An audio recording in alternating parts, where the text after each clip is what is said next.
Bonjour Alain Marchal et Olivier Truchot. Vous formez un duo incontournable du paysage audiovisuel français avec Les Grandes Gueules sur RMC et RMC Story, votre émission devenue culte. Et vous êtes présent au Festival du Livre de Nice 2025 pour présenter votre ouvrage Les Grandes Gueules, 20 ans de succès. Votre livre retrace 20 ans d'émission avec ses grandes heures, ses polémiques, ses moments forts. Quand vous regardez en arrière, qu'est-ce qui vous rend le plus fier dans cette aventure des Grandes Gueules ? Qu'on ait tenu 20 ans. Qu'on ait tenu 20 ans déjà, parce que quand on a commencé, on était la seule émission, on se lançait uniquement en radio. C'était un pari un peu dingue de mettre des gens du quotidien autour de la table. Et puis ça a marché, quoi. La fierté, elle est là.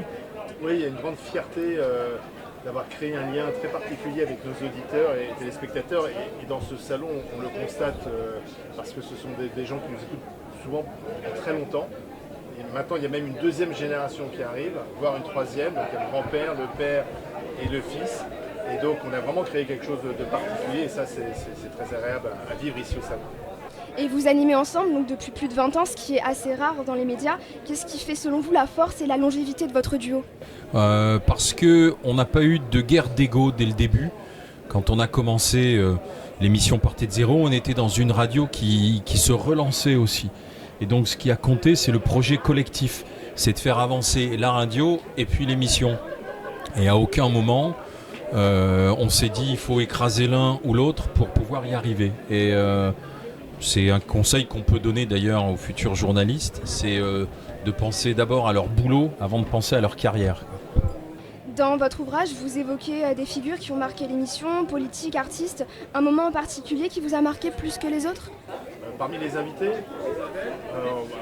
on a reçu à peu près tout le monde, aussi bien les politiques que des artistes. Alors les artistes maintenant ont plus de mal à venir dans une émission de débat d'actualité parce que les artistes ont toujours peur qu'ensuite leurs propos soient déformés, soient instrumentalisés sur les réseaux sociaux. Donc ça c'est quand même plutôt embêtant parce qu'on peut moins les recevoir. En revanche on reçoit toujours beaucoup de politiques et parmi les moments forts, c'est des délocalisations, notamment dans des lieux de pouvoir qu'on a pu faire. On avait fait toute une série.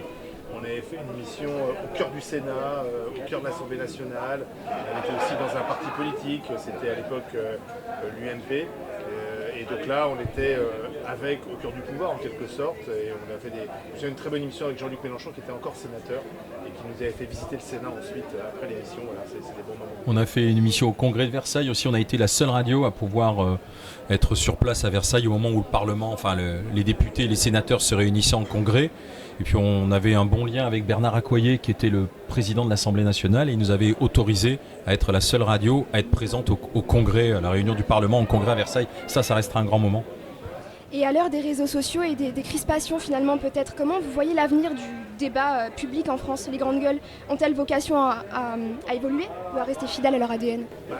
Notre ADN, c'est de mettre autour de la table des gens qui sont assez différents, qui ne pensent pas la même chose, qui ont des parcours différents, qui ont des situations sociales, professionnelles différentes. Donc nous c'est ça notre ADN. Donc on peut avoir autour de la même table un cheminot, un syndicaliste, un agriculteur et un chef d'entreprise. Alors je ne sais pas si c'est très à la mode en ce moment parce que la mode est plutôt aux émissions, on met beaucoup de gens autour de la table et qui pensent la même chose. Nous on est quand même toujours dans l'idée de faire du débat d'opinion, d'idées, de confronter les expériences. Donc si ça continue à plaire, voilà. Mais le juge de paix c'est l'auditeur, le téléspectateur, c'est lui qui décide.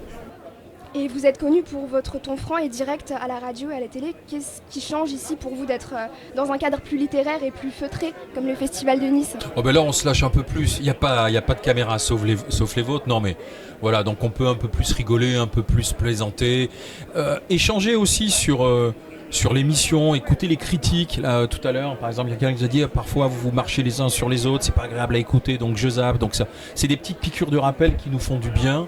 Et puis c'est à la fois détente et professionnel. Oui, et puis c'est très agréable parce qu'ici on rencontre des gens intelligents qui sont pour certains de grands écrivains qui sont très intéressants. C'est aussi l'intérêt d'être un festival, c'est un peu aussi pour nous l'occasion de rencontrer des personnalités qu'on ne voit pas forcément, donc c'est très agréable. Merci beaucoup Alain Marchal et Olivier Truchot, une bonne continuation et un excellent festival. Merci à votre attention. Peut-être que vous nous remplacerez un de ces jours. Je vous le souhaite.